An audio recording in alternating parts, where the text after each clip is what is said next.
Hi, RG. Hello. I probably should take You're, off my glasses. yeah, you're stuck with me today. And hello Oh. to everyone out there listening. Andrew and I normally do a LinkedIn live or a live every fortnight, and we talk about um, some of the challenges that we often see with leaders every single day. And I thought, Andrew's sick, so I thought, you see this every single day with me, Of RG, too. course, yes, I do. Okay. And I know that, we're starting to prepare. This will be our final one for the year. So this is our last live for the year. And I'm often having conversations at this time of the year where I'm seeing leaders scrambling to get as much as they can done. And I'm often asking them the question, what is the plan for 2024? Are your team on board?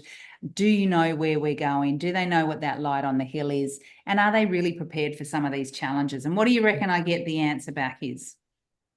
Well, normally I think the answer might have been like, oh, I think we have a plan in place, or oh, we're just rushing and there's a lot of things we need to wrap up before the end of the year. Because that's also what I felt before we had that conversation when I was really like struggling with some of the things I had to wrap up. Yeah. And I will say that the scheduling in my calendar has really made a big difference when it came to actually going through everything that I need to do, especially towards the end of the year. My problem now is that because I don't feel the same level of stress, I feel like I'm missing things. But Missing some. I know that's just in my head though. But it does feel good though to make that I know I'm getting through everything I need to do.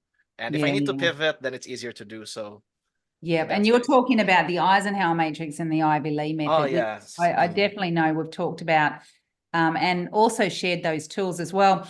What I often find is you're right, everyone is scrambling to try and get through to the end of the year, but people need to know where we're going. And I was running a workshop the other day doing a conference keynote, actually, and I asked the audience to put up their hands as to how many people had a plan for next year, even if it was the first 3 months of what they did. Okay, even if the team just knew what the first 3 months was, most of them didn't have a plan. Most of Oh, them didn't have a plan. And, we're going into a new year.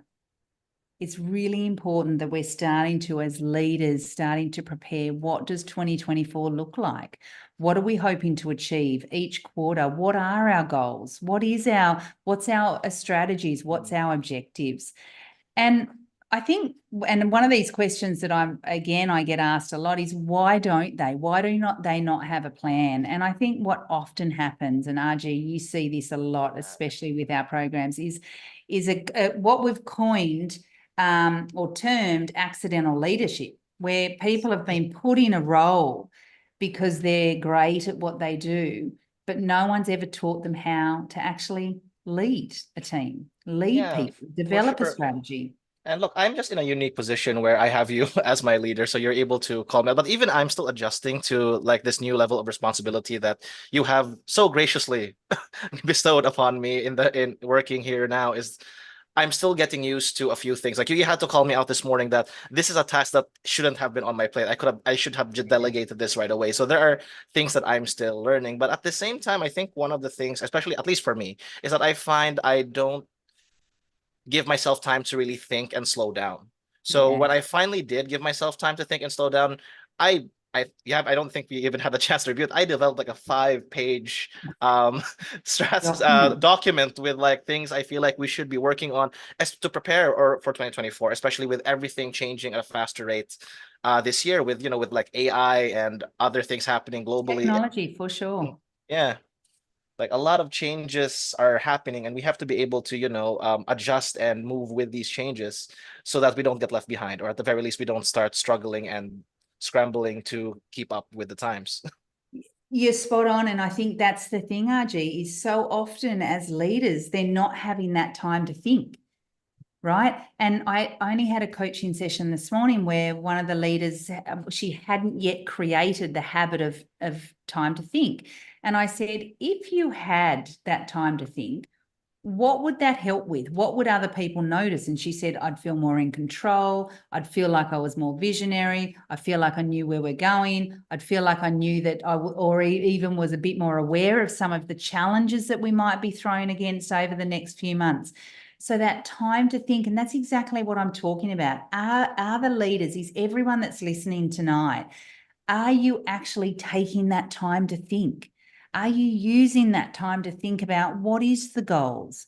What is the, what we do know is diversity and inclusion is totally different to what it was. People are wanting more diversity. We're wanting more inclusion. How are you doing that? How are you connecting there? People and staff are wanting more skill development. They're wanting to grow. So as leaders, what are you doing in that space? We know, and Andrew and I have talked about this on multiple occasions, that multi-generations. How are you leading into 2024 with different generations? And then finally, I think what I wrote down here was, how strong is your workforce? So, one of the comments, or one of the results that came out of that Gallup survey, was 49% of people are looking for another job.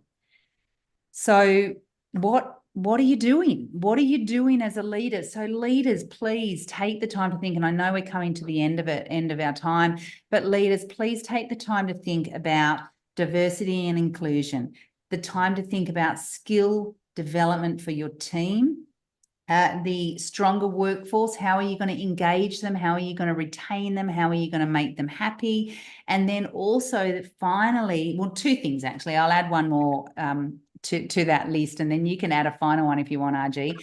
The multi-generations. How are you managing multi-generations? And then finally, what is your plan? What's your goals? What's your strategy? And have you clearly articulated this to your team so that they know the part they play in that? Yeah, look, I'm no Kylie and I'm no Andrew, but look, from just from my meager, I know many of the viewers who are probably watching this now or watching it later will have more experience than I do. But look, from where I sit, especially experiencing being new at this space, is that sometimes it's the little things that really make a big difference, especially to your people. Like just saying honestly, like, thank you for doing this, or thank you for the work that you're doing, because it's helped and has impacted a lot for the work, or even just knowing the company goals in a larger picture really does help with the motivation, because people are more connected to the why they are doing something, rather than it just being a mundane tasks or something that they just do every day.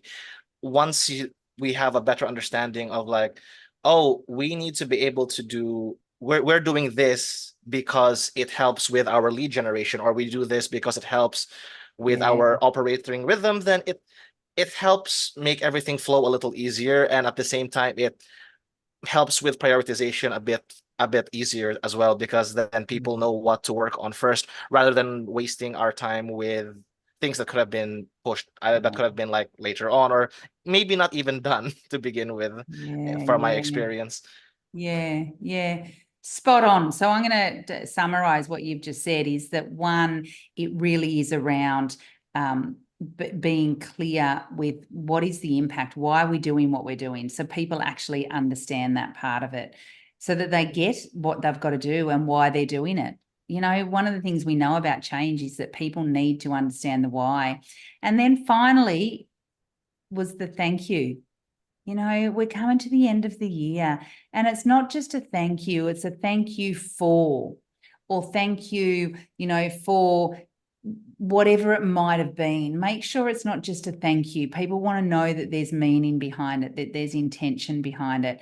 And I'll say time and time again that culture eats strategy for breakfast. So it doesn't matter how great your strategy is, if the culture's crap, it's not going to be there. So what do you need to do as a leader to start preparing for those? So hopefully with those 5 or 6 things that Rgee and I have talked about, we'll start to get leaders to think about what's important for 2024. Think about it, let it just get into your subconscious and let it like percolate over that Christmas period, so that you start to come back with a really clear vision and really clear focus areas for you and your team or your business for 2024. Thanks, Rgee, for filling in. Well, I did my best to fill in some big shoes, so I hope, look, Andrew, if you're watching this now, come back soon.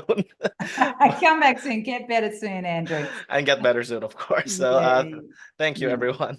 Thanks, Rgee. Thank you, everyone. We wish you all a wonderful Christmas. We hope that you have a really beautiful Christmas with your family, your friends, wherever that may be in the world. And we look forward to seeing you in 2024. So thank you. Merry Christmas. Merry Christmas.